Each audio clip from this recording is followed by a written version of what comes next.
দেখো আমি কি কি রান্না করলাম, তারপর দেখো ওদের সঙ্গে হুজুতি করতে করতে ওরা ঘুমিয়ে গেছে। আমি এদিকে কাঁকরোল ভেজে নিলাম, কটা ঢ্যাঁড়স ছিল ভাজলাম, এরা মাছের মাথা দিয়ে বাঁধাকপি করে নিয়েছি, আর হালকা তোমার এমনি ডিমের ঝোল করেছি, খুব রিচ করিনি, আর ঝোলটা করে নিলাম। আর তোমার এখানে দেখো ভাতটাও করে নিয়েছি, পেঁপে সেদ্ধ আছেই ভাতে, আর এখানে ডিম সেদ্ধটা আছে থাক।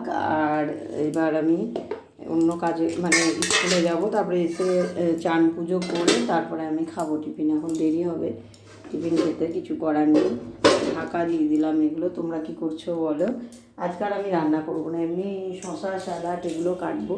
আর এখানে আমার গপুগুলোকে কীভাবে বসিয়ে রেখেছে দেখো, ঘুম থেকে উঠে উল্টো মুখ করে জোগাড়গুলো, পুজোর জোগাড়গুলো করে নিয়েছি, তো বিছানা থেকে কেবল উঠিয়ে এখানে বসিয়ে দিয়েছে মামন।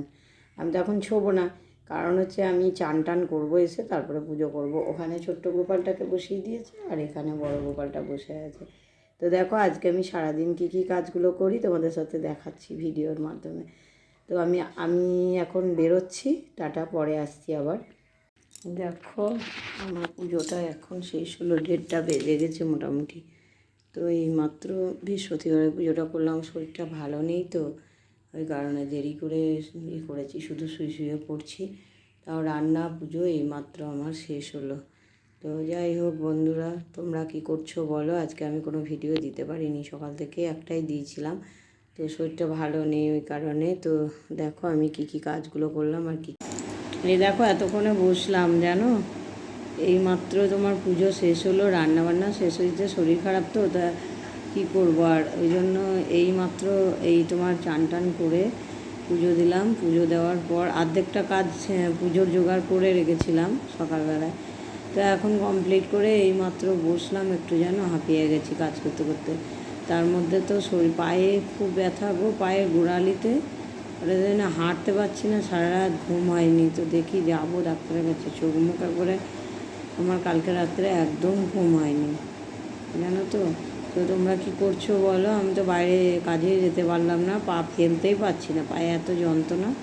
তো তারপরে আমার আজকে শিবগাদি যাওয়ার কথা ছিল, কিন্তু যাওয়া হলো না। ওরা গিয়ে ঘুরে আসলো, দুজনে গিয়ে ঘুরে আসলো, ওদের সঙ্গে পারতামও না, ও কিছু খায়ও নি ওখানে কিছু না, তাড়াতাড়ি করে ঘুরে টুরে মেলা বসে ওখানে জানো তো। তো ভাবছি যাবো একবার, কদিন পর যাব, কাউকে সঙ্গে পেলে সবাই মিলে। তো মেয়েরা যাবো আমরা, ও ছেলেদের সঙ্গে গিয়ে লাভ নেই জানো, দৌড়াদৌড়ি করে আসার আর নেই জানো তো। শরীর ভীষণ খারাপ হলে যা হয় আমার, একদম সকাল থেকে যা তা অবস্থা।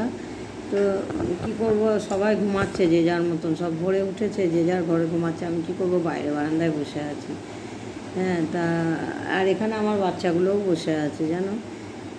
আমি পুজো দিলাম, ওখানে ওরা বসেছিল, শঙ্খ বাজানো হলো, আমি বাইরে এলাম, ওরাও বাইরে এলো। এবার ওদের আমি খেতে দিয়ে দেবো ভাবছি জানো তো, কারণ হচ্ছে দেখবে ওদের, ওরা কেমন করে বসে আছে, মানে কখন মা ভাত মেখে দেবে আমাদের, যে ওদের আগে খেতে দেবো, তার জন্য জানো আমি একটু ভাত খেটে নিয়ে ঘুমিয়ে যাবো আজকে তাড়াতাড়ি।